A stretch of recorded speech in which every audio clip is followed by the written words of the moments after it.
ini yang subhanallahnya cucu ini ada janinnya sebelum akad.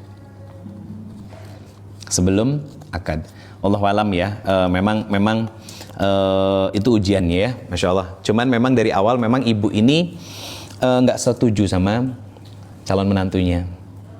Udah betul-betul hati beliau nggak setuju. Sampai akhirnya nggak lama habis itu malah dapat informasi kalau si perempuannya hamil. Allahu alam ya, itu saya sudah bukan sedang membuka aib, bukan. Saya cuma ingin cerita dan teman-teman nggak tahu siapa orangnya kan. Saya cuma pengen menyampaikan sebuah narasi bahwa kita yang usia pernikahannya masih seumur jagung ini, yuk dijaga dengan kesadaran. Karena penyesalan itu akan hadirnya di akhir. Saya banyak mengoreksi beliau berdua. Karena kan suaminya orang Medan, istrinya orang Padang. Cuman suaminya ini sebagai seorang ayah people pleaser, nggak enakan. Ibunya sebagai seorang ibu dan istri cukup tegas. Itu akhirnya saya koreksi, apa yang saya koreksi tentang pengasuhan, dan mereka mengakui itu sampai menangis. Akhirnya saya bilang, tugas ibu sama bapak sudah jangan terlalu lagi keras sama diri sendiri. Karena selama ini sudah sangat keras sama diri sendiri. Itu bang, pesan yang mau saya sampaikan, jangan lagi terlalu keras sama diri kita. Rezeki sudah dijamin. Apa yang Allah syariatkan, kita kerjakan. Dan apa yang Allah larang, kita jauhin. Jangan malah dibalik. Yang diperintahkan dijauhin, yang dilarang ditumbur sama kita. Salah. Jangan terlalu lagi keras sama kita. Kenapa? Saya yakin kok para istri tahu bahwa kita sebagai seorang suami itu punya hutang pengasuhan. Istri pun sebagian ada yang punya trauma dengan kehidupan masa lalunya. Kita dipasangkan sama Allah ini untuk saling nyembuhin, bukan saling nyakitin seperti yang terjadi sekarang. Bukan saling melukai, bukan saling membelakangi, bukan saling berbuat zolim, bukan saling mengeraskan suara, bukan. Allah pengen kita menjadi sepasang suami istri itu pulih tumbuh bersama dalam ketaatan kepada Allah dengan tujuan rumah tangga yang clear dan jelas. Apa? Mendekat kepada Allah, menghadirkan ketenangan yang disebut dengan sakinah. Tenangnya sakinah itu muncul bukan karena kita senang-senang, tapi setelah melewati badai dan masalah. Jadi teman-teman, ada momen dimana kita bisa ngobrol sama pasangan, alhamdulillah ya yang ya, kita udah bisa sampai di tempat ini dan melewati semuanya sejauh ini. Itu asik banget itu. Ya, asik banget. Deep talk kayak gitu. Walaupun kadang mungkin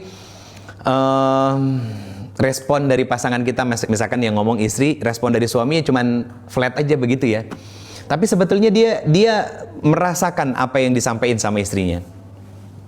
Nah, kalau punya suami kayak begitu nggak usah dituntut seceria kita ya. Kenapa? Kan konsep awal yang pernah saya sampaikan apa? Kita tuh akan dipasangin dengan seseorang yang berkesebalikan. Ya, itu konsep dasarnya.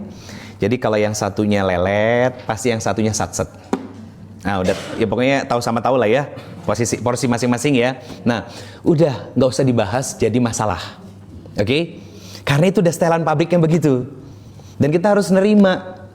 Bukan dipaksa nerima ya, harus nerima. Kenapa? Gini, pertanyaannya gini, kalau saya nggak sabar sama pasangan saya, terus saya dapat pahala dari mana? Coba munculkan pertanyaan itu sering-sering. Kalau saya nggak sabar dengan pasangan saya, terus saya dapat pahala dari mana? Sholat saya jauh dari khusyuk, puasa saya kadang masih ngomongin orang, sedekah saya jarang-jarang, hatam Quran, apalagi, kan gitu. Kalau bukan ngadepin pasangan dengan sabar, nih kita istri ke suami, suami ke istri, itu aja. Tuh ada teteh, kan teteh hari ini lagi ikut. Teteh itu cermat dalam uang, tapi ceroboh kadang dalam tindakan. Jujur aja nggak apa-apa. Ini bukan buka aib, bukan. Kita ngomong fair ya. Contoh, lupa ngunci pintu, lupa matiin lampu, itu udah biasa bang. 15 tahun bang. Nah, kalau udah biasa ngelihat kayak gitu masih marah-marah dan ngomel-ngomel, berarti kan bocil kan? Nggak dewasa-dewasa berarti kan kita. Artinya kalau ngelihat sesuatu yang unik dari pasangan kita, yang itu udah setelan pabriknya gitu. Apa kaman? Yang udah setelan pabriknya begitu, masih sering kita komplain, kita yang salah. Justru adanya itu sebagai sarana untuk kita belajar dan melatih sabar bang. Apa yang unik dari istri bang? Sebutin aja.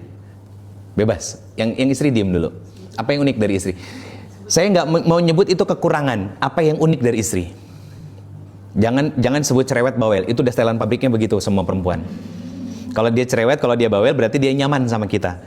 Kalau tiba-tiba kita lagi HP-an di kasur gitu bang, atau di sofa, tiba-tiba dia ngelendot, itu nyaman dia sama kita. Jangan diusir. Kenapa? Kalau diusir sekali, diusir 2 kali, 5 kali, 10 kali, besok-besok nggak bakalan mau nawarin diri dia sama kita. Terus akhirnya muncul marah, kamu tuh nafsu gak sih sama aku? Nah, coba flashback. Jangan-jangan ketika dia ngelendot ke kita, sering kita apa tuh namanya? Ditepis. Kenapa? Ya sih. Iya. Kalau belum mandi diusir. Mandi dulu. Bukan gitu, bilang sama suaminya mandi bareng yuk gitu. Iya. Kapan terakhir mandi bareng coba? Udah lupa kan? Teman-teman gini. Kemarin saya ditelepon sama teman.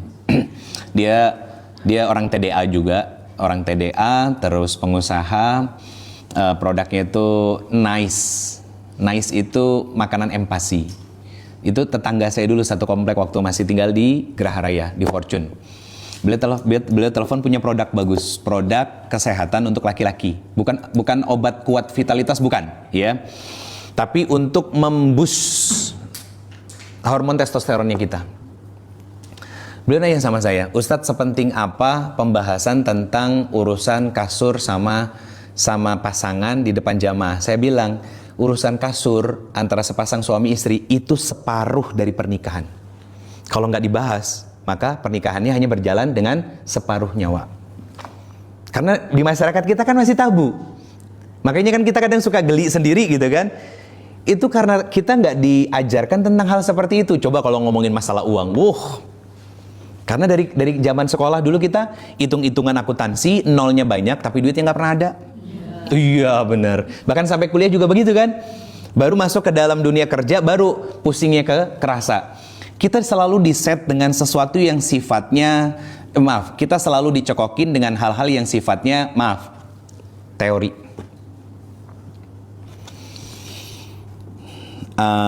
Sejarah, teori tentang Homo sapiens, Pithecanthropus erectus, dipaksa untuk percaya.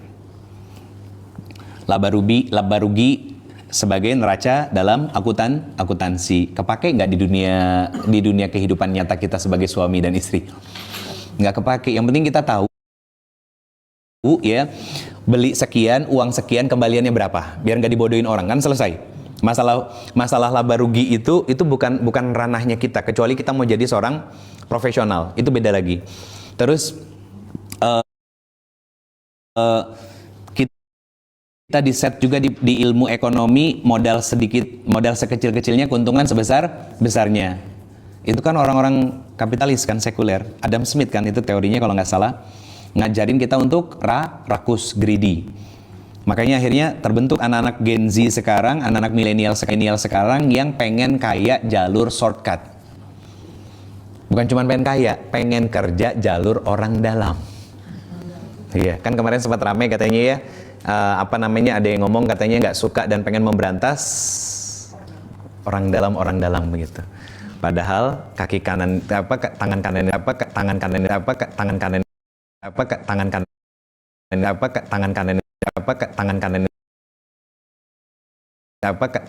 kan biasanya tujuan kita dalam berumah tangga. Yang akhirnya, teman-teman, kalau mau jujur-jujuran ya, saya sih berharap nanti ada sedikit one day ya dari kurikulum ini, saya coba untuk satu sesi khusus ngebangun keintiman lagi sama pasangan. Saya buat di sini nggak apa-apa, tapi memang nggak sefull seperti kelas ICC. Tapi saya cuman ingin itu menjadi salah satu pemantik untuk bisa kembali menghangatkan. Kemarin ada yang nikahnya sudah 34 tahun, teteh ngerekam dan itu tokoh di Bandung. Suaminya seorang dokter. Begitu selesai acara, apa yang dilakuin sama suaminya? Kening istrinya dikecup berulang kali. Dan saya ceritain hal kayak gitu di depan jamaah. Beliau kan punya majelis taklim ya, tapi internal, hanya cuma sekitar 100 orang dan saya ngisi rutin di situ. Dan akhirnya bikin jamaah jadi iri. Iri kenapa? Ternyata bisa loh kita menghangatkan situasi dan kondisi itu. Ibaratnya kita para suami yang tadinya kaku dilemesin lagi. Kanebo aja bisa manfaat kalau dikasih air. Apa air itu? Ilmu kan, isyarat dari ilmu. Biar melembutkan hati kita. Karena gini bang, kita sedewasa ini kan tumpukan luka selama ini dari orang tua kita. Akhirnya apa? Ketika masih sendiri, mindset kita kan, maaf, tanda kutip, sadar nggak sadar kita jadi budak pekerjaan. Pengen membuktikan kalau kita bisa mandiri, kita mampu, ya kan? Nah, salah satu bentuk flexingnya, validasi dari apa yang kita lakukan ini adalah lewat neraktir orang tua. Muncul kalimat, kamu udah bisa neraktir ibu, kamu hebat, ada kesenangan. Di balik itu walaupun memang ada doa. Cuman yang kita butuhin itu secara jujur dengan dewasanya kita, bukan doanya, tapi validasinya. Coba aja lihat pulang dalam kondisi yang bahagia. Yang itu yang selama ini nggak kita dapat. Mungkin ada di antara kita yang pernah menjadi seorang anak dalam keluarga yang black sheep. Tahu black sheep? Black sheep tahu? Black sheep nggak tahu? Kambing hitam yang selalu disalahin, yang selalu dibedain, yang selalu dibandingin. Saya yakin kok ada di antara teman-teman yang hadir di sini itu pernah ngalamin fase itu gitu. Nah, maksud saya, yuk kita tuh mengenali itu gitu. Lewat komunikasi yang baik dan sehat. Saya bukan nuntut, tapi saya membangun kesadaran. Kalau nuntut susah, tapi membangun kesadaran bahwa kita tuh butuh menjaga tenang dan nyaman kita sama pasangan. Kenapa? Teman-teman, banyak orang yang lupa sebagai seorang suami, kita berada di titik ini, jangan-jangan karena berkembangnya bisnis, karir, dan usaha kita. Itu bukan semata-mata karena skill dan kemampuan yang kita punya. Bisa jadi kantong demi kantong rezeki anak dan istri kita itu diturunin lebih banyak sama Allah. Yang di awal nikah bisa jadi masih sedikit. Kenapa? Karena Allah nggak mau ngasih banyak, takutnya kita kaget. Nah sekarang anak sudah ada, ya kan? Takutnya nanti kalau di awal bukan malah berhati-hati dalam menggunakan harta, tapi bebas menggunakan harta. Makanya begitu sudah anak, ada mulai proses untuk penempatan pos-posnya masing-masing, biaya sekolah, SPP, kebutuhan rumah, dan lain sebagainya, savingnya, kemudian nabung logam mulianya, dan lain sebagainya misalkan. Makanya dituruninnya perlahan sama Allah, seiring dengan kelayakan dalam diri kita. Nah, sama, kebahagiaan itu akan konsisten hadir dalam rumah tangga kita kalau kita memang layak untuk mendapatkannya. Jangan sampai cuma pura-pura bahagia, teman-teman. Capek. Ini satu, biasnya dari tujuan pernikahan. Yang kedua, baru saya angkat tentang lemahnya iman dan takwanya kita sama Allah Subhanahu wa taala. Apa bentuk konkret dari lemahnya iman dan takwanya kita kepada Allah? Sering lupa bahwa pasangan kita amanah sekaligus ujian dari Allah. Sering lupa kan? Makanya begitu pas pasangan jadi ujian, kadang kita suka mempertanyakan diri, kamu tuh kenapa sih? Harusnya jangan bertanya gitu, kamu tuh kenapa sih? Tapi langsung sadar bahwa ini cara Allah buat bikin saya naik kelas dalam hal sabar. Akhirnya nggak nyakitin. Karena muncul kesadarannya. Teman-teman, apa bahasa lain dari kesadaran? Itu bahasa Inggrisnya. Kesadaran itu iman. Apa definisi iman? Ingat dalam hati, ucap secara lisan, aktualisasi lewat perbuatan. Sadar kan? Eling kan dia? Karena apa yang di hati dia ucapkan, apa yang dia ucapkan itu yang dia kerjakan dan lakukan. Berarti kan sadar. Dia melakukannya dengan sadar karena dia mengucapkan. Dia mengucapkan itu karena dia dengan sadar ada dan terlintas di dalam hati dia. Itu iman, diyakini dalam hati. Benar adalah benar, salah adalah salah. Makanya yang salah dia tinggalkan. Yang benar dia kerjakan, dia sadar berarti. Nah, jadi kesadaran itu bahasa lain dari iman. Sadar, Allah melihat, itu iman. Sadar, ditatap sama Allah, itu iman. Makanya akhirnya apa? Dia minimalisir konflik dengan pasangan karena dia sadar yang di depan saya ini itu amanah dari Allah. Gimana bentuk sadarnya kita? Meminimalisir, yang lainnya meminimalisir gesekan dengan pasangan. Karena apa? Karena saya nggak mau melukai pasangan karena luka yang ada di dalam diri saya. Kemarin beberapa hari yang lalu lah, saya sempat saling nguras emosi sama Teteh. Saya bilang, Ayang tuh bahagia sama mama sama papa. Sekarang ada ayah. Ya, terus akhirnya apa? Meledak jengkel luka yang pernah dialamin sama beliau. Meledak. Itu pakai ilmu, Bang. Ilmunya apa? Rendah hati. Jadi sahabat, bikin nyaman pasangan, nanti trust-nya muncul. Nyaman, trust-nya muncul. Kalau pasangan kita belum semuanya tersampaikan sama kita, nggak apa-apa cerita sama kita, jangan-jangan kita belum jadi pasangan yang nyaman buat pasangan kita. Saya bukan menganggap bahwa saya sama Teteh sudah sempurna, enggak. Itu ada pemantiknya. Makanya akhirnya kita duduk. Bahkan di minggu sebelumnya kita berjeda. Tapi jedanya kita itu bukan marah-marahan yang diem-dieman. Ketika ditanya, kamu tuh kenapa sih pikir sendiri? Enggak. Jeda yang kami lakukan itu, Teteh tetap beraktivitas, Teteh nemenin saya berdakwah, ya kan? Yang kebetulan hari itu saya berangkat sama Opik, nggak ditemenin sama Teteh. Tapi pagi-pagi apa yang saya lakuin? Karena ada barang yang memang lagi dipengen sama Teteh, dan saya tahu barangnya apa, saya buka toko ijo, saya minta digosenin barangnya. Saya berangkat kajian, ingat, lagi jeda, ya. Saya berangkat kajian, pulang, ternyata barangnya belum sampai. Saya cek, masih baru akan dikirim. Saya pulang itu 1:30, dikirimnya jam 2. Ketiduranlah saya. Bangun tidur, tiba-tiba Teteh nyamperin ke kamar. Ngapain? Nyolek-nyolek kayak anak kecil. Anggap ini badan saya. Dicolek-colek. Kayak anak kecil. Dicolek-colek. Terus saya bilang, kenapa? Itu apa di luar? Kata Teteh. Oh, udah nyampe. Iya, itu buat Ayang. Bukan berarti kita berjeda, itu akhirnya membiarkan setan menang. Justru kita lawan. Marahan kita nih, Bang, ya, kita bergesekan, kasih hadiah. Untuk apa? Merontokkan ego kita, dan setan akhirnya pergi. Nggak mau memanas-manasi kita lagi, yang akhirnya rumah tangga kita makin kritis, makin saling menyakiti. Ngapain aku yang datengin dia? Dia yang salah kok. No. Islam itu bukan tentang siapa yang salah, siapa yang benar, tapi siapa yang mau mendapatkan pahala paling besar. Lihat hadisnya. Jadi hadisnya gini. Kan hadis tentang istri mendatangi suami dan meletakkan tangan di atas tangan suami dan mengatakan, saya tidak akan tidur kecuali engkau telah memaafkanku. Ya. Lihat. Di kalimat sebelum kalimat itu, Rasulullah menyampaikan, entah itu suami yang salah ataupun tidak, maka seorang istri punya kewajiban mendatangi suami. Nah, suami merasa menang. Tuh, dengerin. Belum. Kalimat sebelumnya, suami yang sidik. Suami yang jujur. Apa maksud suami yang sidik? Jujur sama Allah dan tidak pernah melukai dan menyakiti istrinya selama ini. Itu suami yang layak mendapatkan sikap dari seorang istri yang seperti itu. Jadi ada term and conditionnya, Bang. Jadi pakai hadis itu harus tahu konteksnya.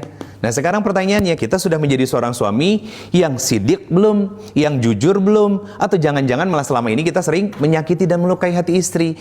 Seringnya kita menuntut istri perform di depan kita, tapi kita memberikan kebahagiaan, kesenangan kepada istri seadanya. Itu nggak adil, Bang. Orang-orang kayak begitu, itu kecenderungannya narsistik. Nanti ketika ada yang komplain, langsung apa senjatanya? Manipulatif dan playing victim. Jangan sampai itu ada di kita. Saya ngadepin kayak begitu tuh udah bukan sekali dua kali. Saya bilang sama Mbak Imelda, sama teman-teman semuanya, ini bentuk persaudaraan kita. Dari awal saya ngerasa enjoy sama teman-teman semuanya. Ya, alhamdulillah bisa konsisten sampai sekarang. Selama kemarin itu saya sampai bilang sama Teteh sebelum Teteh ngejapri Mbak Imelda, yang ini bulan depan kita harus cariin buat teman-teman asa ibu. Kenapa? Kalau sudah pertengahan ke atas Ramadan agak susah. Kan saya lihat ini udah nggak ada lagi jadwal kita di Jakarta setelah tengah bulan ke akhir gitu. Jangan sampai ke-skip. Kasihan teman-teman. Saya bilang gitu kan. Kenapa? Karena materi yang sebelumnya masih kentang, masih separoh. Perspektifnya baru psikologi. Terus akhirnya apa? Nggak lama habis itu confirm acara di Bogor. Baru saya bilang sama Teteh, yuk kita dempetin ini aja. Nggak apa-apa ya, dari Bogor ke Ciputat, nggak apa-apa. Saya bilang gitu kan. Dan alhamdulillah teman-teman, akhirnya ya ini keajaiban dakwah ya. Jadi besok pulang itu saya nggak dalam lenggang kosong sampai ke Bandung, karena besok sore masih harus mampir ke PT LG di Cibitung. Itu kuasanya Allah. Saya bukan so ikhlas, bukan. Tapi saya pingin ini bisa menjadi rumah kecil kita untuk kita bertumbuh bersama. Harapannya apa? Dari pertemuan kemarin udah saya spill kan, kalau mau ada yang konsul, ahlan wasahlan, silahkan secara japri private. Dengan senang hati. Nanti saya jawab ketika waktu saya betul-betul luang. Jadi bukan nggak dijawab, pasti akan dijawab. Gitu. Kenapa? Karena saya butuh kondisi yang netral. Kalau kayak gini suruh ngejawab pertanyaan yang lebih spesifik, lebih deep, terus kemudian saya harus menyampaikan jawaban yang adil. Energi saya udah sisa 10%. Di mana energi saya kumpulkan sekarang? Di mulut. Jadi biar bisa tetap ngomong. Nanti kalau udah jalan ke hotel, saya nginep di Swiss Bay lagi, itu udah dikumpulin di mata. Buat apa? Ngelihat jalan. Ngelihat jalan. Karena kan baru datang tadi pagi. Jam 11. Jam 11 nengok adik dulu ke Parung, istrinya lahiran, adik kandung saya. Selesai langsung ngisi acara di Cimanggu City. BCC ya. Nah, selesai ke sini. Saya ditawarin makan, saya tolak. Saya bilang, "Bang, saya harus ke Ciputat." Dan saya lihat ketika sebelum saya ngisi kajian sekitar 1 jam 20 menit. Saya bilang 7:30. Sebelum jam 4, insya Allah kita udah sampai. Dan alhamdulillah udah sampai dengan izin Allah. Jadi saya pingin ini jadi rumah kecil kita. Saya pingin ini jadi tempat kita untuk tumbuh bareng, Bang. Saya pingin ini jadi tempat untuk kita sadar bahwa selama ini kita tuh nggak bener-bener well. Cuman pura-pura aja. Kenapa? Imam Ibnu Katsir mengatakan bahwa tidak ada ikatan yang paling kuat antara dua ruh kecuali ikatan antara sepasang suami istri. Dari sudut pandang laki-laki. Banyak laki-laki yang mengenyampingkan egonya, keinginannya ketika sudah jadi suami untuk kebutuhan keluarga. Itu satu. Yang kedua, sudut pandang istri. Kenapa ini menjadi ikatan ruh yang kuat? Karena banyak istri yang rela menukar hidupnya agar buah cinta dengan lelakinya lahir ke dunia. Kalau sudah seistimewa itu, Bang, terus kenapa kita harus nyakitin gitu? Terus kenapa kita harus berdiri di atas ego kita masing-masing? Padahal jalan-jalan baiknya sudah Allah berikan buat kita, peluang-peluang pahalanya. Nah, pertanyaannya, kenapa akhirnya kita malah saling menyakiti satu sama lain? Itu tuh rentetan luka yang ada dalam diri kita. Saya kasih ilustrasi dulu deh sedikit ya, biar gampang ngegambarinnya. Opik ini masih aman? Aman. Nih, saya jongkok di sini ya. Ini wadah. Kenapa disebut wadah? Nah,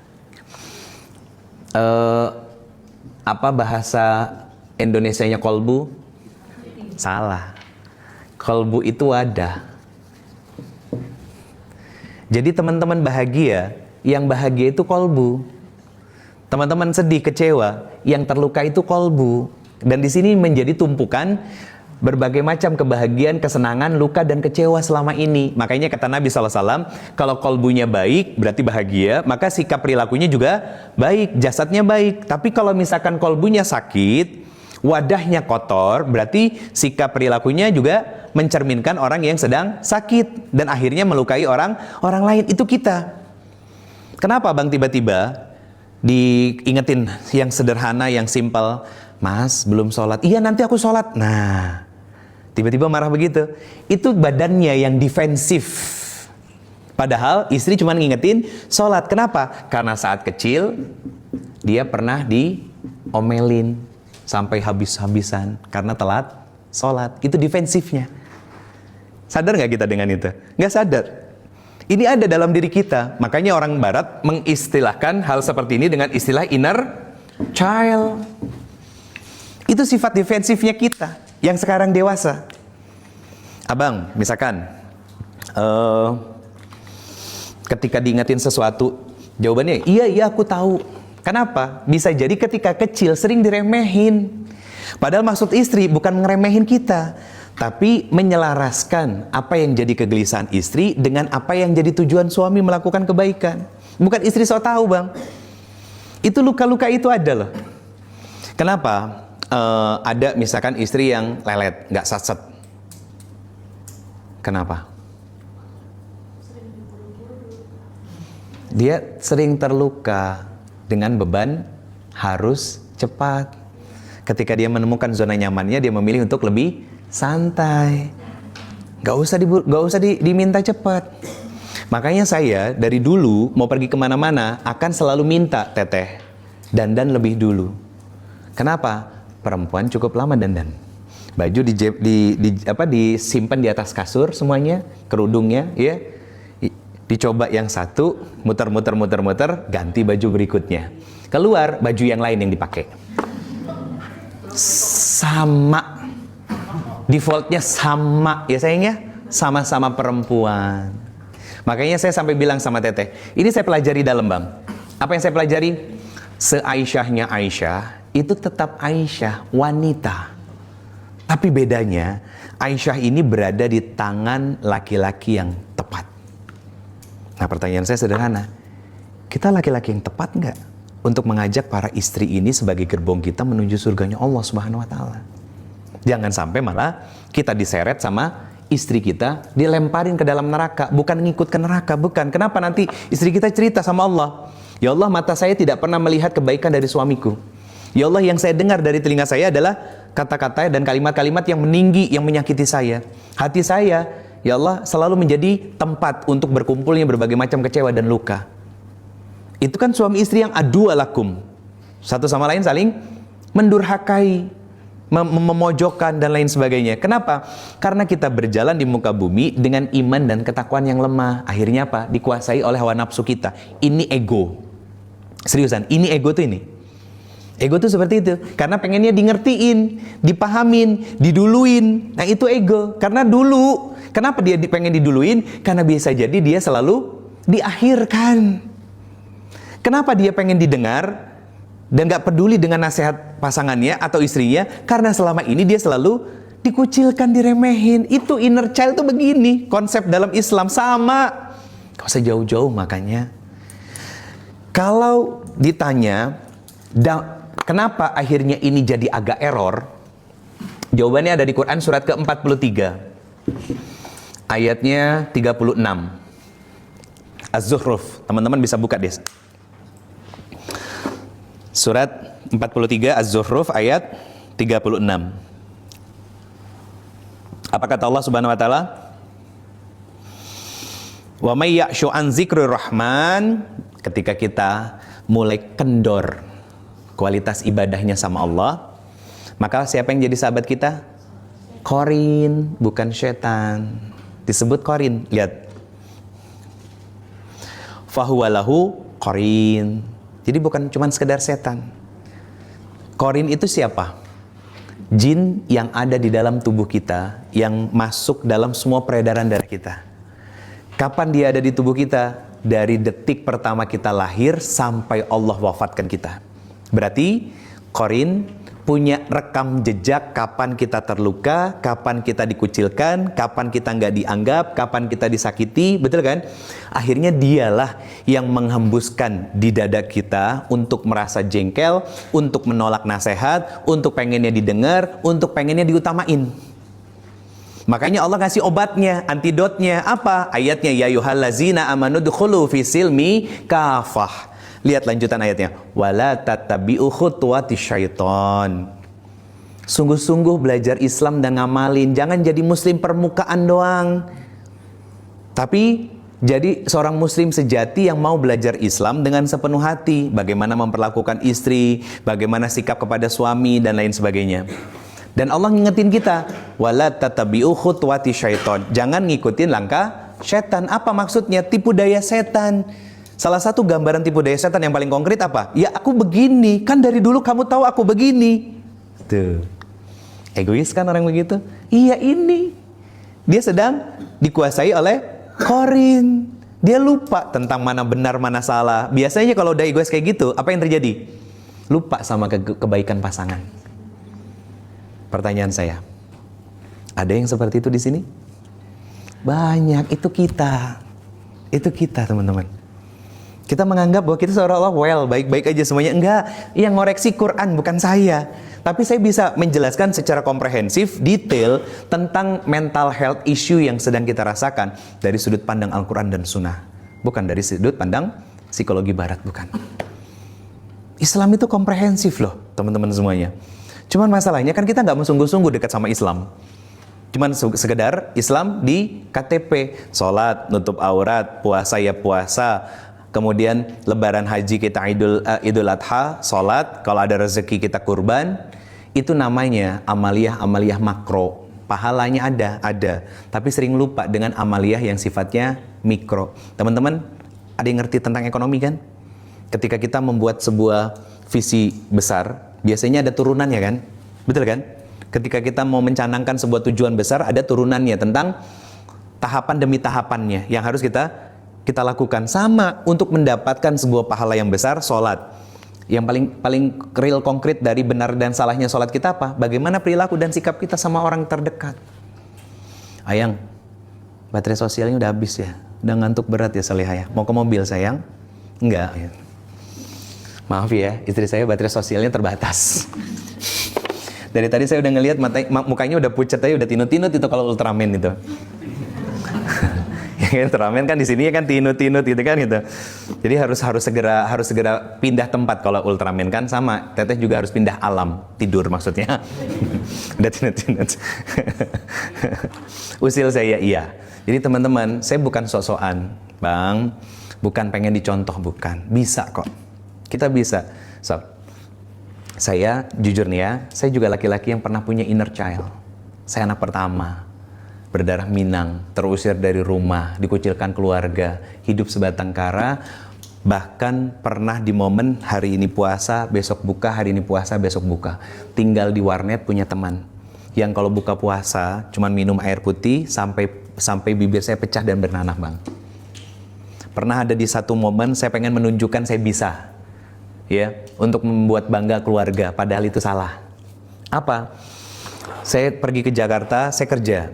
Pertama kali saya belajar tentang ke-HRD-an itu.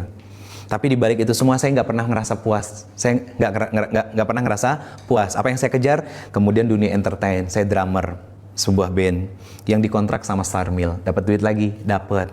Nggak ngerasa puas, ternyata ngerasa sorry ya, karena ngerasa ganteng. Akhirnya ikutan Aneka Yes, cover boy.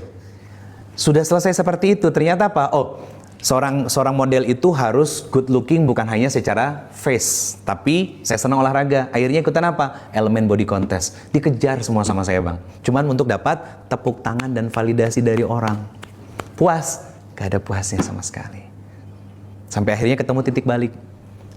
Titik balik itu hadir sebelum saya nikah. Dan akhirnya apa? Ketika titik baliknya itu tepat, didampingi sama pasangan yang tepat, ya alhamdulillah, gak perlu lagi saya mencari validasi siapapun. Itu yang kita raih, kita cari selama ini kan. Kita paksa beli mobil biar terkesan sukses, padahal setiap bulan pusing. Ada yang begitu, ada di luar.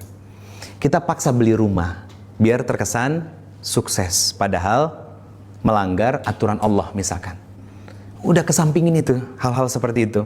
Kita udah bukan lagi di level itu. Yuk kita belajar untuk menentukan titik cukup bersama pasangan dan akhirnya saling membahagiakan.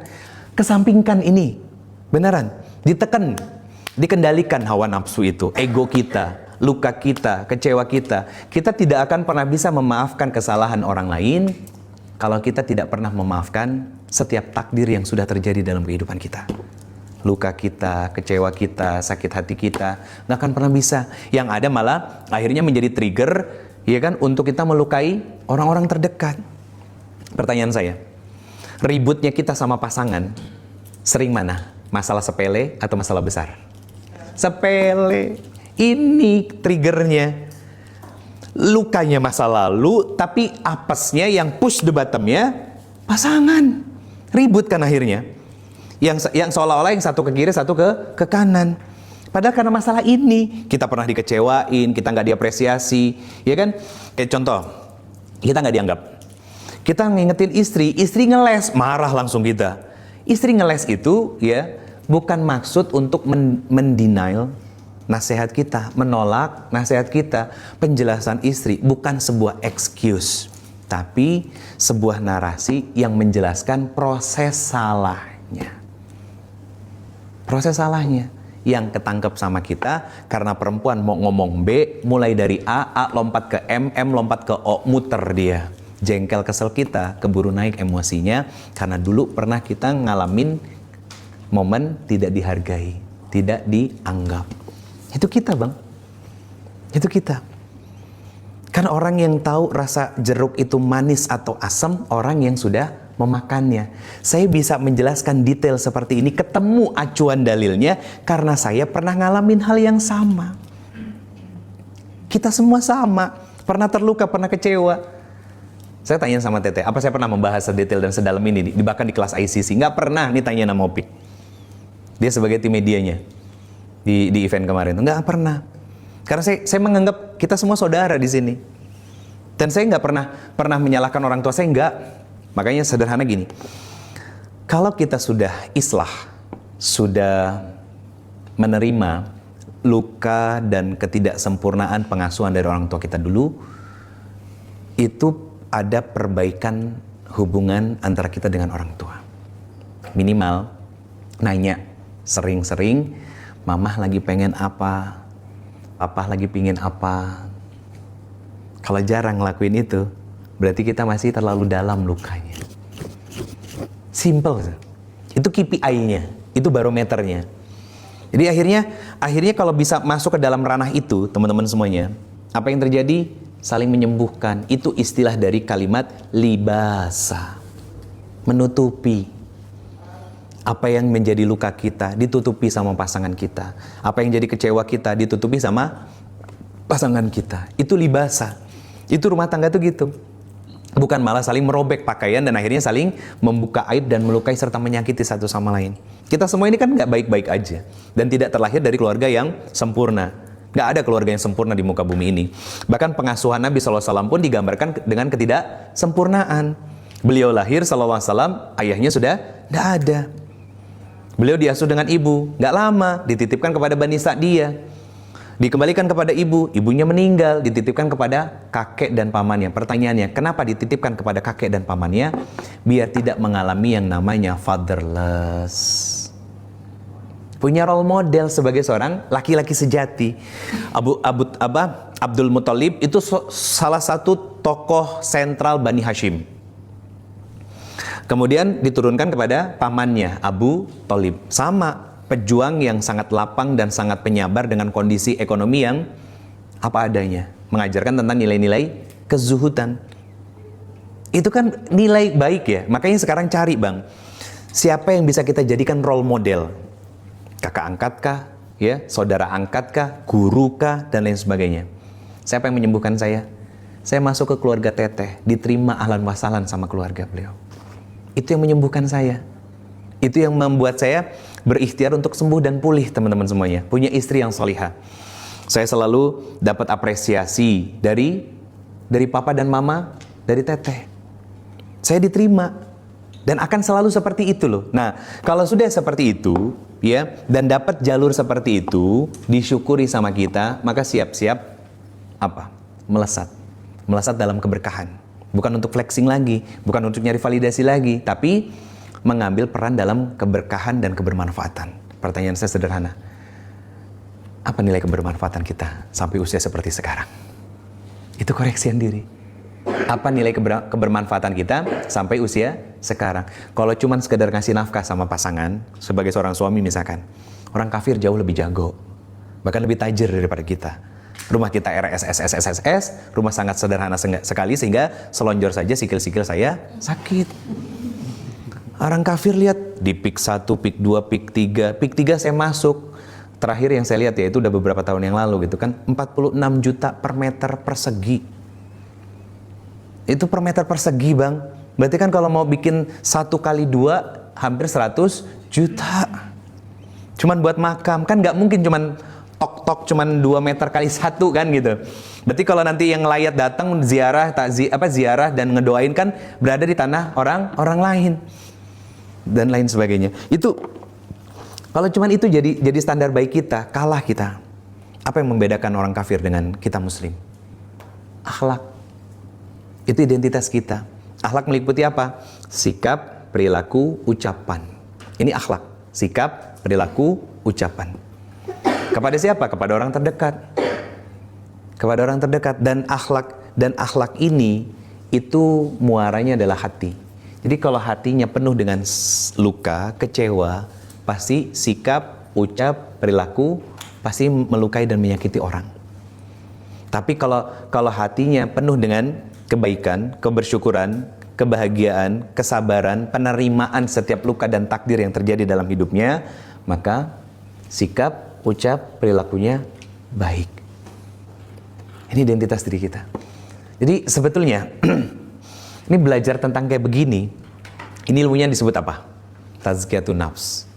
Kalau belajar ilmu tazkiyatun nafs secara komprehensif dan dalam, saya katakan demi Allah, nggak perlu datang ke psikolog, karena tahu apa obat yang harus diminum. Nah, masalahnya kan kita nggak pernah sungguh-sungguh menyelam. Selama ini Islamnya permukaan. Islamnya permukaan. Akhirnya apa? Datang ke kajian-kajian yang cuma mendapatkan ketenangan sesaat. Saya termasuk yang tidak setuju dengan praktek-praktek hipnoterapi secara massal. Karena ilmu itu digunakan hanya untuk sifatnya private. Saya tidak setuju. Dan cuma dapat imbas tenang sesaat. Yang akhirnya jadi candu, jadi bisnis kan? Yes. Islam ngasih solusi, sholat 5 waktu. Setiap sholat pasti tenang. Gelisah lagi, tinggal sholat sunnah. Tinggal sholat sunnah. Iya kan? Ternyata sudah cukup tenang, ya kan? Menjelang zuhur, gelisah lagi, sholat lagi, tinggal wudhu. Itu Islam. Makanya Nabi mengatakan, sholatlah seperti sholatnya aku, kepada seorang laki-laki yang mengulangnya sampai 3 kali. Padahal tidak ada celah sedikit pun. Itu wasiat kepada kita. Bukan sholat yang tidak menghadirkan ketenangan saat kita kerjakan dalam menghadapi masalah. Jangan-jangan sholat kita hanya sebatas melepas kewajiban sehingga tidak Allah hadirkan ketenangan setelahnya. Itu kita, Bang. Karena Islamnya permukaan. Coba, kok kebuka? Iya, itu perpustakaan kan. Pertanyaannya gini. Tuh, ke distrak, jadi lupa pertanyaannya apa tuh kan. Ada yang mau ikut ya? Pertanyaannya kan tentang sholat ya? Tentang sholat. Ya udah, nanti kalau inget saya tanyain lagi deh. Lupa beneran kan? Nah, teman-teman semua yang dirahmati Allah, itu tentang lemahnya iman dan lemahnya takwa. Yang ketiga, yang membuat kita saling menyakiti, ini menyimpulkan dari penjelasan saya barusan. Apa? Hawa nafsu yang tidak terkendali. Hawa nafsu yang tidak terkendali. Hawa nafsu itu tempat rekreasinya setan. Hawa nafsu itu gambarannya apa, Bang? Marah, ya kan? Itu hawa nafsu. Yang meledak-ledak, melampaui batas standar normal. Bukan berarti nggak boleh marah ya. Marah itu sebetulnya, kalau Nabi SAW, marahnya itu tegas, kadang meninggikan suara, kadang diam. Tapi diamnya Nabi bukan silent treatment. Diamnya Nabi bukan silent treatment. Dan Nabi ngambil sikap diam itu karena sudah terlampau besar kesalahan yang dilakukan sama istri-istrinya beliau. Tapi Nabi tidak pernah mengatakan seperti kita, bahasa bocil yang jadi suami, kalau kamu nggak suka ya udah kamu pulang aja ke rumah orang tua kamu. Nabi nggak seperti itu. Nabi memilih untuk memisahkan diri dari istri-istrinya. Apa pelajarannya? Boleh kok kalau lagi marahan kasih jeda, yang satu di kamar satu, yang satu kamar yang lain. Tujuannya biar apa? Jangan sampai setan ngambil alih, akhirnya membuat rumah kita panas. Contoh, dilalainya pulang ke rumah orang tua, terus dikomporin sama orang tuanya. Apa kata mama juga? Mama juga udah dari awal nggak suka. Makin panas, nggak ketemu solusinya. Mending kalau orang tuanya ternyata baik-baik aja, ternyata lewat orang lain. Itu panah-panahnya setan yang harus kita minimalisir. Jadi teman-teman semuanya, kalau dari perspektif Islam, kenapa ada sepasang suami istri yang katanya saling mencintai tapi saling menyakiti, itu lebih kepada overloadnya hati kita. Simpelnya itu, overloadnya hati kita dengan beban. Beban ingin dilihat, beban apresiasi, beban ekspektasi, beban harapan yang terpatahkan selama ini. Nah, gimana caranya biar kita bisa cleansing sama pasangan? Itu duduk bareng, adep-adepan suami istri, jujur-jujuran, dan harus berani untuk jawab. Contoh, ditanya sama pasangan, apa sih sayang yang bikin kamu trauma dulu? Dari mama, dari papa, kakek dan neneknya anak-anak. Pertanyaan saya, pernah ngobrol begitu sama pasangan? Itu problemnya, Bang. Harus berani jujur. Makanya alat ini itu gunanya untuk memulai obrolan itu nih, contoh nih ya. Ini question card. Apa yang sudah berubah semenjak kenal aku hingga sampai saat ini kecuali berat badan? Kecuali berat badan, bener kan, Bang? Abang dulu segede ini nggak, Bang? Enggak kan? Abang juga segede ini nggak dulu? Enggak. Gitu. Jadi pertanyaan yang serius tapi santai. Gitu kan? Serius tapi santai. Kan kebayang kalau misalkan nggak ada pengecualian itu, nanti ngakunya berat badan. Milihnya itu jawaban yang paling aman. Kenapa? Daripada ribut. Pertanyaannya gini, kenapa ada suami, ada istri yang cenderung cari aman? Karena dia nggak mau terluka lagi. Teman-teman, saya kasih tahu nih ya, mbak-mbak, mas-mas, abang-abang semuanya, kalau punya pasangan yang introvert, disyukurin. Biasanya nggak macam-macam, lempeng. Iya, beneran. Biasanya nggak macam-macam, lempeng, ya. Cuman nyebelin. Iya lagi, iya kan, bener kan? Nyebelin. Kenapa? Ngomongnya sedikit tapi kadang nyelekit. Oh. Iya kan? Terus kadang lelet gitu kan? Terlalu slow banget hidupnya gitu. Nah, slow banget pokoknya hidupnya gitu kan? Ini nyebelin banget tuh. Nah, yang bahaya kalau punya pasangan yang ekstrovert yang kebablasan, capek kita ngejarnya dan seringnya bikin salah yang sama. Apa? Tebar pesona kalau dia laki-laki. Iya, beliau lagi nggak ngebayangin suami sendiri, beliau lagi ngebayangin orang lain. Ada kejadian yang pernah cerita sama beliau. Suaminya nggak ada, Ustaz. Iya, makanya banyak berekspresi ya. Ini contoh lagi nih obrolan nih. Nggak apa-apa sehari ambil satu, suami istri. Kalau kamu lagi bad mood, kamu pengen aku perlakukan seperti apa? Itu kan jujur-jujuran. Kan selama ini kita nganggapnya bahwa apa yang kita lakuin, misalkan istri yang lagi ngambek, malah kita omelin. Kamu tuh kenapa sih kok lebay, berisik tau? Bukan itu. Ini obrolannya untuk kita memulai kebaikan. Kan dulu, teman-teman, dulu ngalamin sleep call nggak? Oh nggak ya? Ada yang ngalamin? Ah iya itu 3 detik mati kan? Yang lagi apa nih masih? Iya, gesek kan masih kan? Beli pulsanya masih digesek kan ya? Kan maksudnya kita seangkatan. Maksud saya gini. Dulu pernah, mungkin sebelum nikah, teman-teman yang pacaran kan pernah nanya, kamu tuh paling nggak suka tuh aku ngapain? Ada tuh obrolan begitu? Ada. Saya pelaku dulu, bukan sama teteh tapi. Bukan ya sayang ya. Ini harus ada term and condition ya. Kenapa? Karena banyak orang yang berasumsi ketika saya bilang dulu saya pacaran, dikiranya pacaran sama teteh. Terus akhirnya orang kepo, Ustadz dulu kenal sama teteh di mana? Di Facebook. Di Facebook, Bang.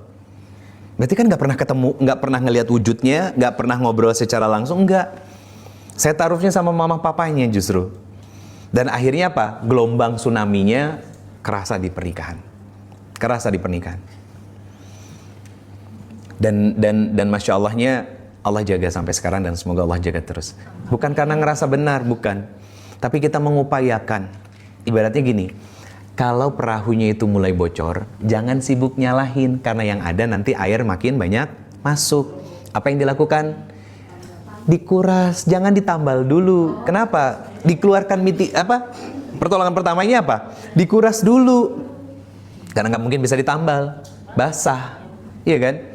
Dikurangin dulu bebannya, dilepasin dulu emosinya, dirilis dulu marahnya, kecewanya, sakit hati sama orang-orang dulu di masa kehidupan kita sebelumnya. Itu yang harus kita lakuin. Jangan malah sibuk nyalahin. Kamu tuh gimana? Kan kamu yang dayung. Gitu. Akhirnya saling nyalahin kan. Yang terjadi apa? Tenggelam bersama. Tenggelam sama-sama dalam emosi. Akhirnya apa? Talaknya jatuh, syaitan yang tepuk tangan. Kan kita nggak mau itu. Jadi apa yang harus kita lakuin? keluarin dulu, dikuras emosinya. Itu jujur-jujuran teman-teman. Yang pada akhirnya kan kita, oke, kamu terus ngedayung, aku yang nguras. Nanti kalau air sudah sedikit, ya kan, aku kasih isyarat ke kamu, nanti kamu mulai tambal lubangnya. Biar nggak terus-terusan basah, karena airnya sudah sedikit, kamu sudah mulai menambal, aku yang menguras ulang airnya, sehingga tidak lagi tersisa di dalamnya, dan kita bisa sampai ke bahtera selanjutnya, menuju surga Allah Subhanahu Wa Taala. Itu kan ilustrasi diri kita tentang emosi, yang kita lupain teman-teman. Makanya salah satu bab yang saya bahas di kelas pranikah yang saya bikin, poin pertama apa? Mental.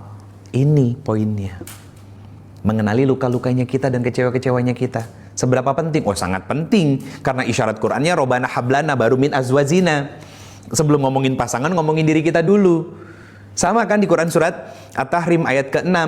Ya ayyuhallazina amanuku anfusakum baru ahlikum. Diri kamu dulu, selamat. Selamat dari tipu daya hawa nafsu, keakuan dalam diri, egosentrisnya kita, dan lain sebagainya. Selamat dulu kitanya, maka nanti bisa menyelamatkan keluarga. Bukan cuma dari api neraka. Isyarat neraka itu adalah isyarat penderitaan, luka, kecewa yang ada di dunia. Itu yang harus digarisbawahin sama kita. Kalau kita nggak selesai sama diri kita sendiri, Bang, yang akhirnya akan saling melukai satu sama lain. Tapi kalau kita mengupayakan bersama dengan pasangan untuk pulih bersama, yang hadir apa? Saling membahagiakan satu sama lain. Itu yang kita inginkan. Dan itu yang Allah harapkan.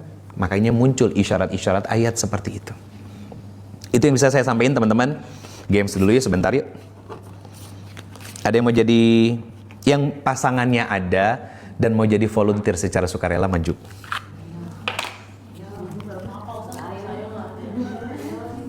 Kalau nggak ada next time aja ya.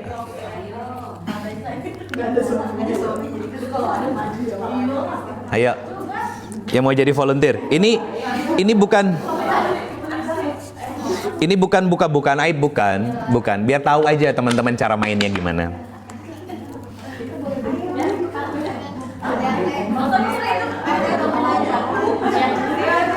Nih, saya pernah ngisi di waktu itu di rumahnya Bang Rizal Armada. Salah satu pesertanya itu ownernya Beklinik. Tahu teman-teman Beklinik? Nah, itu ownernya. Mbak Vita sama Mas Pram. Nyabut pertanyaan yang ini. Jika kamu stres, jika kamu bad mood dan sedang di rumah, kamu pengen aku ngelakuin apa? Kata istrinya. Terus saya jawab, Bang biasanya ngapain Bang? Saya kunciin di rumah. Kenapa dikunciin Bang? Iya kalau nggak dikunciin dia kabur-kaburan Ustadz. Ada yang istri begitu, ada gitu. Ketawa bareng akhirnya kan, dia kabur-kaburan Ustadz. Oh iya gitu kan. Iya, pertanyaannya sederhana, kenapa beliau bisa kabur-kaburan? Karena dulu terkekang. Itu ngebaca psikologisnya aja, belum diverifikasi dari secara langsung. Karena waktu itu selesai acara ya saya langsung pulang karena ngejar wus gitu. Ada yang mau jadi sukarela? Kalau nggak saya masukin dalam tasnya. 1, 2 pasang boleh sambil santai. Tunjuk-tunjukkan, bangun, berdiri, tarik suami. Ayo. Ya, gini aja. Kita hukum yang terlambat datang. Nah, ada 2 pasang ya. Ada 2 pasang. Iya.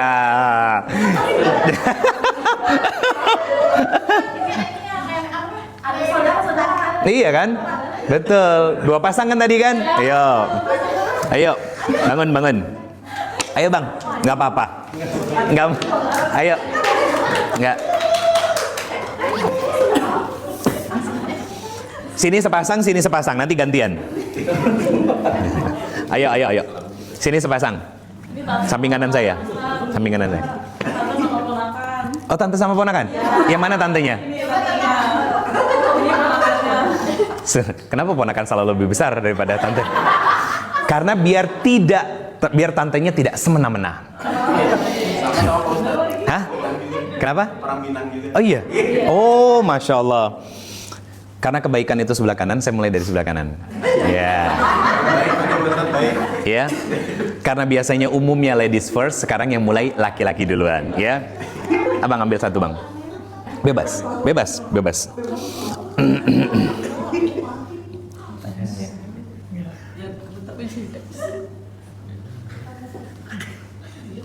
Abang yang baca, lihat dulu tapi di atasnya question card atau activity. Kalau activity jangan, kalau question card lakuin. Apa? Baru activity, oh no, ini private soalnya.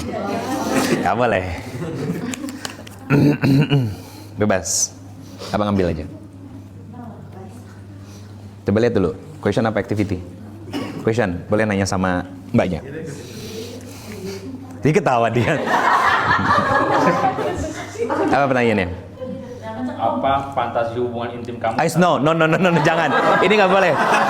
Nggak boleh. Ini boleh.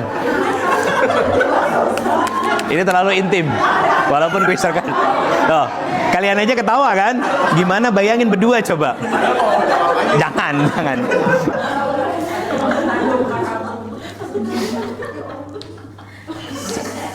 Question activity. Question, boleh nanya. Jika suatu saat kita konflik dan menyebabkan kamu atau aku pergi dari rumah, apa yang kamu mau aku lakukan dan apa yang akan kamu lakukan? Gini, bermasalah, terus salah satunya keluar. Contoh, abang yang keluar, ya. Mbak yang keluar. Nah, mbak pengen abang tuh ngapain? Iya. Pengen dijemput. Walaupun itu sesuatu yang mustahil ya. Udah pernah terjadi? Belum. Oh, belum. Jangan ya. Jangan sampai. Tapi memang perempuan pengennya dijemput, Bang. Nah, ini salah satu pertanyaan yang tadi saya ceritain, Mbak Vita sama Mas Pram. Dia bilang, saya kunci kamarnya, Ustaz. Saya kunci rumah. Dikunci, cabut semua kuncinya. Dicabut sama beliau. Bahkan salah satu pintunya itu pakai passcode ya, diganti sama dia. Kenapa, Mas? Biar nggak kabur-kaburan. Oke, sekarang Mbak. Ini kurang seru kalau yang pertanyaan dari beliau. Semoga dari mbaknya bisa lebih seru. Ambil sendiri. Jangan bawah lagi, ini pertanyaannya sama. Bebas.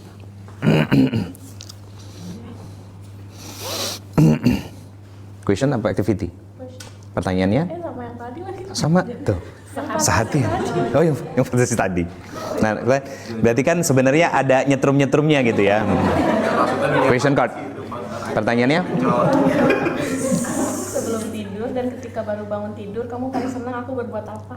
Yeah. Real. Jawab, Bang. Saya pakai ketawa dia. Ya, ulangin. Dilangin. Sebelum tidur dan ketika baru bangun tidur, kamu paling senang aku berbuat apa? Yang diharapin sama Bang, tapi selama ini kayang. Tapi selama ini belum dikerjain. Misalkan gini, harapannya itu pengen di A, tapi ternyata Mbak ngelakuinnya B. Misalkan bangun tidur yang dicari HP, kan nggak suka ya semua suami kayak begitu. Nah, sebetulnya apa yang Abang pengen untuk dilakuin sama Mbak sebelum tidur dan mau tidur? Belum tidur. Sebelum tidur. Izin. Suaminya terlalu lempeng banget ya. Terlalu lempeng banget itu. Kalau bangun tidur? Bangun tidur.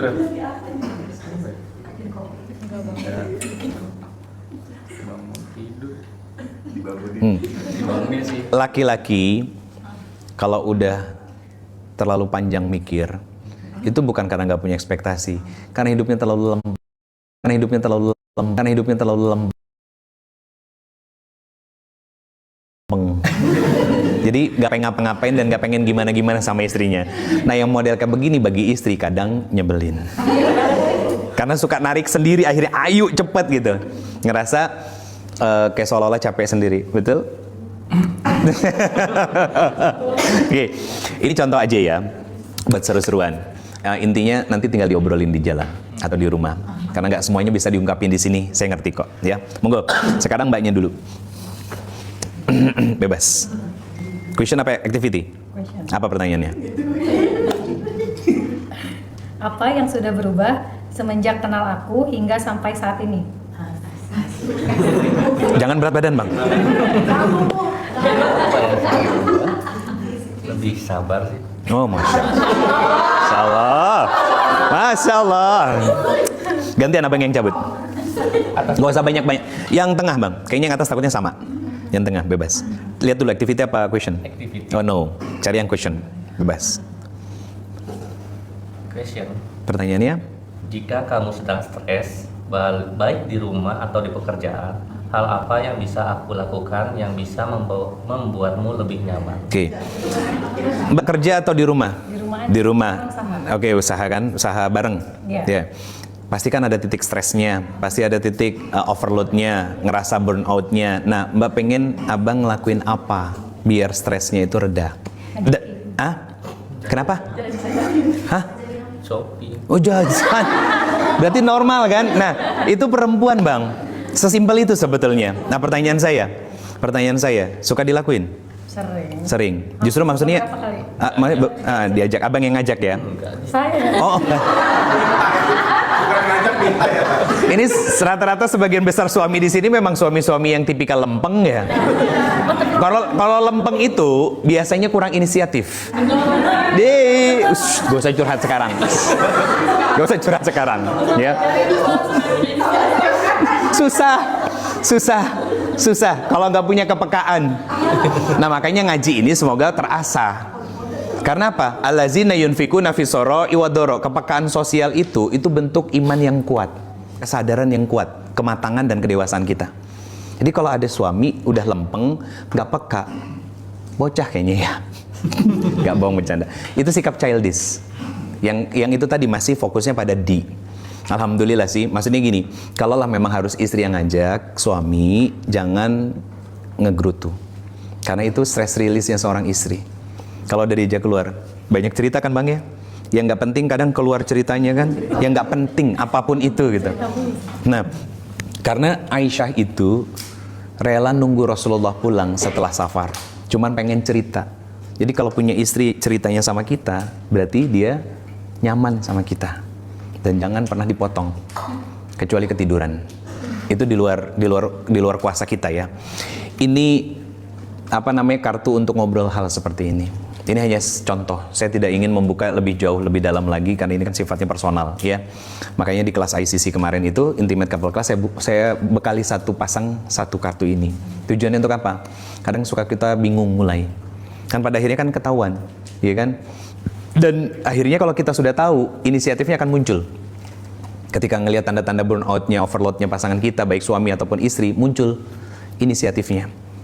Suami lagi capek, nggak akan diganggu sama istri, ya kan? Minimal dipijitin, keberadaannya ada. Tinggal bilang aja, yang kalau lagi butuh waktu, aku ada. Kamu mau butuh apa, kamu ingin apa, tinggal bilang ya, nanti aku siapin. Tanpa kita recokin, sampai dia selesai dengan beban pikirannya. Selesai, normal lagi suami. Sama, istri juga gitu. Kalau lagi burnout, lagi overload, ya kan? Nggak usah ditanya, kamu kenapa, ada apa? Tapi langsung inisiatif kita ajak keluar. Ajak keluar untuk apa? Itu stress release bagi seorang perempuan. Walaupun, sorry ya, cuman sekedar ke depan ngisi bensin bareng, tapi abis itu muter sebentar, ya. Apalagi kalau muternya ke tempat jajan. Sesimpel itu. Karena secara sunatullahnya, Maryam lagi kesakitan, lagi lelah, lagi lemah. Apa yang disuruh sama Allah? Buka surat Maryam ayat 26. Disuruh makan. Karena perempuan itu kalau lagi burnout, lagi overload, senengnya ngemil. Sesimpel itu loh bang sebetulnya. Itu kan ajaran Quran, bukan ngada-ngada, bukan. Nah masalah nanti Ustadz masa tiap ngambek ngemil, bajunya pada nggak muat Ustadz, itu resiko karena dibahagiain sama suaminya. Tinggal maintenance-nya olahraga bareng. Kalau cuma nyuruh istri untuk olahraga sendiri nggak bakalan mau bang. Iya kan? Betul. Mau di rumah ada treadmill juga cuma jadi pajangan. Tapi diajak bareng-bareng biar sama-sama sehat ya sayang ya. Iya. Makasih banyak ya. Boleh duduk lagi abang sama mbaknya. Nanti bulan depan siapa yang terlambat kita kerjain lagi.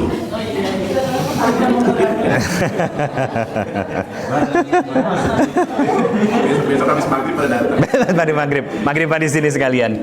Teman-teman makasih banyak. Itu tadi 3 poin tentang hal yang menjadi trigger dari luka yang sering dilakukan sepasang suami istri dari perspektif Islam. Ada titik temunya nggak antara perspektif Islam dengan psikologi Islam? Ada. Kalau psikologi ngomongin tentang komunikasi, ego, dan juga emosi. Psikologi Islam ya. Tapi kalau dalam perspektif Islam, kita bicara tentang pengendalian hawa nafsu dan akhlak. Kan muncul big why-nya tentang pengendalian hawa nafsu. Ini detail konkretnya tentang sehatnya kolbu kita, bersihnya wadah kita. Yang namanya wadah yang bersih berarti harus sering dikuras. Jangan sampai penuh. Nah, teman-teman yang lebih tahu cara ngobrol sama pasangan masing-masing. Saya berharap yang sudah ngaji bareng di sini, kita step ahead dibandingin orang yang lain untuk ngobrol asik sama pasangan.